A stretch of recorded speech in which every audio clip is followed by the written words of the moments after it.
Calvary ക്രൂശിൽ കണ്ടു ഞാൻ കരുണാനിധിയാമെന്നേശുവിനെ.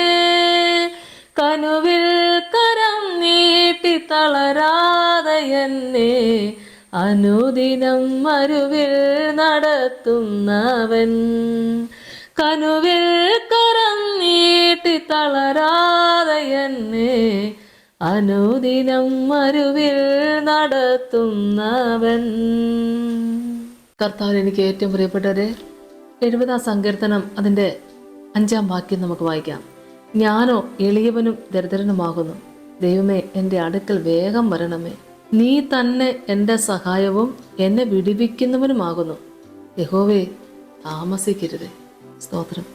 ഞാനോ എളിയവനും ദരിദ്രനുമാകുന്നു, ദൈവമേ എൻ്റെ അടുക്കൽ വേഗം വരണമേ. ഇന്ന് നമുക്ക് പ്രാർത്ഥിക്കാൻ ദൈവമക്കളെ. ഈ ദാരിദ്ര്യത്തിൻ്റെ അവസ്ഥയിലിരിക്കുന്നവർ, കടഭാരത്താൽ കഷ്ടത അനുഭവിക്കുന്നവർ, മുൻപോട്ട് പോകാൻ പറ്റത്തില്ല എന്ന് തോന്നുന്ന ഈ സമയത്ത് ദൈവമക്കളെ തളർന്നും പോകരുത്. ബലഹീനമായ മറ്റൊരു ചിന്തയിലേക്ക് നമ്മുടെ മനസ്സ് കൊണ്ടുപോകരുത്. നമ്മളെ വീണ്ടെടുത്ത ദൈവം അറിയാത്തൊരു കഷ്ടത നമ്മൾ നേരിട്ടിട്ടില്ല. ദൈവം അറിയാത്തതൊന്നും നമ്മുടെ ജീവിതത്തിൽ വന്ന് ഭവിച്ചിട്ടില്ല. ആകയാൽ ഇന്ന് അനുഭവിക്കുന്ന ഈ കഷ്ടത എന്തുമായിരിക്കട്ടെ, അത് ദൈവത്തിലേക്ക് വിട്ടുകൊടുത്തിട്ട് കർത്താവിൻ്റെ സഹായത്തിന് വേണ്ടി ആ വേഗത്തിൽ കിട്ടുന്ന സഹായം കിട്ടും. ദൈവമക്കളെ, ദൈവത്തിൽ ആശ്രയം വെച്ച് പ്രാർത്ഥിക്കുമ്പോൾ നമ്മൾ കാലങ്ങൾ കാത്തിരിക്കണ്ട. ദൈവത്തിൻ്റെ സന്നിധിയിലേക്ക് നീറുന്ന മനസ്സോടുകൂടി ഒന്ന് പ്രാർത്ഥിച്ചാൽ വേഗത്തിൽ അവിടുന്ന് ഒരു സഹായം, ഒരു നീക്കുപോക്ക് ദൈവം തരാതിരിക്കുകയില്ല. അതാണ് വചനം പറയുന്നത്, നീ തന്നെ എൻ്റെ സഹായവും എന്നെ വിടുവിക്കുന്നവനുമാകും. നീ തന്നെ എൻ്റെ സഹായവും എന്നെ വിടുവിക്കുന്നവനുമാകുന്നു. ഇത്ര വലിയൊരു വിടുതൽ ഈ ദൈവസ്ഥനിൽ നിന്ന് പ്രാപിക്കുമെന്ന് വിശ്വസിക്കുന്ന ദൈവമക്കളെ നമുക്ക് പ്രാർത്ഥിക്കാം. പ്രശ്നങ്ങൾ എത്ര വലുതുമായിരിക്കട്ടെ, അതിനകത്ത് പ്രവർത്തിക്കുന്ന ദൈവം വലിയവനാണ്.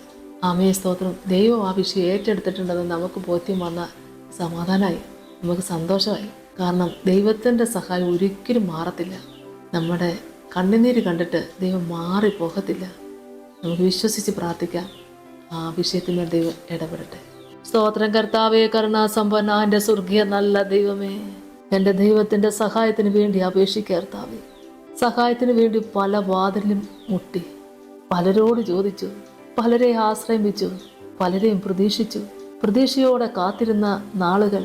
പക്ഷേ ദൈവമേ, ഇപ്പോഴെല്ലാം അസ്തമിച്ചൊരു സമയത്ത് നിന്റെ മക്കൾ ദൈവസന്നിധിയിൽ എന്നോടൊപ്പം ചേർന്ന് പ്രാർത്ഥിക്കുമ്പോൾ നീ തന്നെ എൻ്റെ സഹായകനും എന്നെ വിടുവിക്കുന്നവനുമാകുന്നുവെന്ന് ദാവീദ് രാജാവ് കർത്താവെ അനുഭവിച്ചറിഞ്ഞതുപോലെ വിശ്വസിക്കുന്ന മക്കളത് അനുഭവിച്ചറിയാൻ ദൈവം സഹായിക്കണേ. നീ തന്നെ എൻ്റെ സഹായവും എന്നെ വിടുവിക്കുന്നവനുമാണ്. ദൈവത്തിൻ്റെ സാന്നിധ്യം നിൻ്റെ മക്കളുടെ വിഷയത്തിന്മേൽ കാണുവാനിടയാക്കണേ.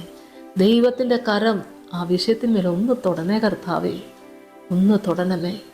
മനുഷ്യനിൽ ആശ്രയിക്കുന്നതിനേക്കാൾ യഹോവയിൽ ആശ്രയിക്കുന്ന നല്ലതെന്ന് അനുഭവിച്ചുകൊണ്ട് സാക്ഷ്യം പറയുവാൻ, എൻ്റെ കർത്താവിനെ മഹത്വപ്പെടുത്തുവാൻ എൻ്റെ മക്കളെ സഹായിക്കണമേ. പിതാവിൻ്റെയും പുത്രൻ്റെയും പരിശുദ്ധാത്മാവിൻ്റെ നാമത്തിൽ തന്നെ. ആമേൻ.